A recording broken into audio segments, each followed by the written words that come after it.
السلام علیکم ناظرین، اس ایپیسوڈ کے شروعات میں ہم دیکھتے ہیں حلیمہ آگے آگے جبکہ درسون اس کے پیچھے پیچھے قبیلے میں داخل ہوتا ہے۔ حلیمہ کو دیکھ کر قبیلے والے کہتے ہیں عثمان سردار کی پیاری بیٹی حلیمہ خوش آمدید۔ یہ سن کر درسون کہتا ہے حلیمہ عثمان صاحب کی بیٹی۔ حلیمہ گھوڑے سے اترتی ہے اور لوگوں کو دعائیں دیتے ہوئے آگے بڑھتی ہے۔ مرکزی خیمے میں جرکتائی سپاہیوں کے ساتھ موجود ہوتا ہے کہ ارحان وہاں داخل ہوتا ہے۔ جرکتائی آگے بڑھ کر اس سے گلے ملتا ہے اور ارحان پوچھتا ہے جرکتائی صاحب کیا میرے بابا اندر ہے؟ عثمان صاحب ساتھ والے خیمے میں ہوتے ہیں اور ارحان جیسے ہی ان کی جانب بڑھنے لگتا ہے جرکتائی ارحان سے کہتا ہے وہ تھکے ہوئے ہیں اور آرام کر رہے ہیں۔ ارحان کہتا ہے میں پھر بھی ان سے ملنا چاہتا ہوں، مگر جرکتائی پھر سے اسے روکتے ہوئے کہتا ہے وہ اس وقت کسی سے نہیں ملنا چاہتے۔ یہ سن کے ارحان بہت پریشان ہو جاتا ہے۔ اس لیے ملون خاتون خیمے میں داخل ہوتی ہیں۔ انہیں دیکھ کر ارحان ایک دم سے آگے بڑھتا ہے اور ان کے ہاتھ کا بوسہ لیتا ہے، پھر ان کے گلے لگ جاتا ہے۔ ملون خاتون اسے لے کر دوسرے خیمے میں جاتی ہیں تو ارحان پوچھتا ہے میرے بابا؟ ملون خاتون کہتی ہیں انہیں تکلیف ہے، وہ آرام فرما رہے ہیں۔ ارحان کہتا ہے جرگے سے پہلے ماں میں جرکتائی کو سمجھتا ہوں،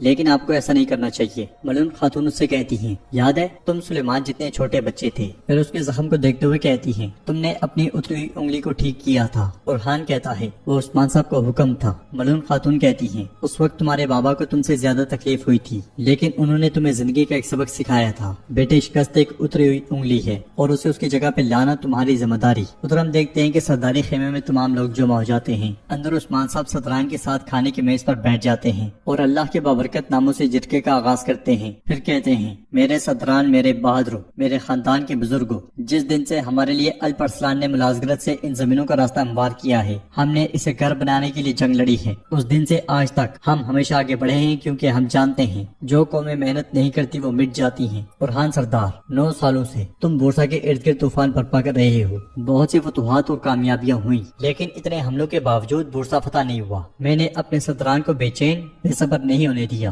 میں نے کہا تمہارا کمانڈر ارحان ہے، فاتح ہمیشہ صحیح ہوتا ہے، لیکن اب تم شکست خوردہ ہو ارحان سردار۔ ارحان کہتا ہے میں نے ارادہ کیا تھا کہ اس کے اطراف میں سب علاقے فتح کر لوں اور بورسا میں داخل ہونے سے پہلے اس کے بازو اور پروں کو توڑ دوں۔ میں شہر کو کمزور اور نا امید چھوڑنا چاہتا تھا تاکہ جب ہم دروازے سے اندر داخل ہوں تو وہ ہمارے سامنے مزاحمت نہ کر سکیں۔ ہم نے حملہ کیا لیکن ہم کامیاب نہیں ہو سکے حضور۔ سردار شہنشاہ کہتا ہے اس غیر متوقع شکست سے دشمن کو فائدہ پہنچا حضور۔ اگر ارحان صاحب نے حملہ کرنے سے پہلے اپنے تجربے کار صدران پہ بھروسہ کیا ہوتا۔ ارحان اس کی بات کاٹتے ہوئے کہتا ہے ہم نے بھروسے مند صدران کو بھی دیکھا ہے شاہنشاہ صاحب، ان میں سے ایک ہمارے بیچ گھس آیا اور آپ میں سے کسی کو احساس تک نہیں ہوا۔ عثمان صاحب کہتے ہیں بطور کمانڈر تمہیں وہ دیکھنا چاہیے تھا جو صدران نہیں دیکھ سکے، ورنہ تم میں کیا فرق آ جائے گا ارحان سردار۔ علاؤالدین کہتا ہے حضور یہ بورا صاحب، اسے اس کی سزا مل گئی، وہ ایک غدار کے طور پہ مر گیا، یعنی اس کے بارے میں بات کر کے معاشرے کا جائزہ لینے کا کوئی فائدہ نہیں۔ شہنشاہ کہتا ہے علاؤالدین صاحب ٹھیک کہہ رہے ہیں، ہمیں آگے دیکھنا ہے، لیکن ہمیں اپنی غلطیوں سے سبق لینا چاہیے۔ ارحان کہتا ہے میں نے بران بے کے ذریعے دروازہ کھلوا کر حملہ کرنا چاہا، ہم نے ان کے بیچ میں ایک جاسوس رکھ کر بہت سے قلعے فتح کیے اور بہت سی بندرگاہیں جلائیں، اس میں کہاں غلطی ہے شاہنشاہ صاحب؟ اس بار ایسا نہیں ہوا، ٹھیک ہے ہمیں شکست ہوئی، لیکن حضور کیا آپ ہمیشہ نہیں کہتے کہ فتح اور شکست بائی بائی ہیں؟ شاہنشاہ سردار کہتا ہے یہ صرف ایک شکست نہیں ہے ارحان صاحب، یہ ایک آفت ہے۔ اوچی کہتا ہے ہم نے بورسا میں اپنے پہلے قدم پر ہی درجنوں جانے گنوا دی، ہم بورسا کو بطور ایک گھر چاہتے ہیں، قبرستان نہیں۔ تو توران کہتا ہے اوچی صاحب جس چیز سے زمین وطن بنتی ہے وہ قبریں ہیں، کیا نقصان فتح کی قیمت نہیں ہے شاہنشاہ صاحب؟ تو شاہنشاہ کہتا ہے توران صاحب آپ ٹھیک کہہ رہے ہیں، نقصان فتح کی قیمت ہے۔ آپ کا بھائی کہاں شہید ہوا؟ توران کہتا ہے بیلیجک قلعے کی فتح کے دوران۔ شاہنشاہ اوچی سے پوچھتا ہے اوچی صاحب آپ نے اپنے 20 سپاہی کہاں کھوئی؟ تو اوچی کہتا ہے کیسٹل قلعے کی فتح کے دوران۔ شاہنشاہ ارحان سے پوچھتا ہے اور آپ ارحان صاحب آپ نے برہان صاحب کو کس فتح میں قربان کیا؟ یہ بات سن کے ارحان کوئی جواب نہیں دیتا اور اسے دیکھتا ہی چلا جاتا ہے۔ بورسا کے زندان میں فلاویوس برہان سے کہتا ہے میں بہادر آدمیوں کا احترام کرتا ہوں، میں معزز آدمیوں کا اس سے بھی زیادہ احترام کرتا ہوں، سپاہیوں اسے کچھ پانی دو،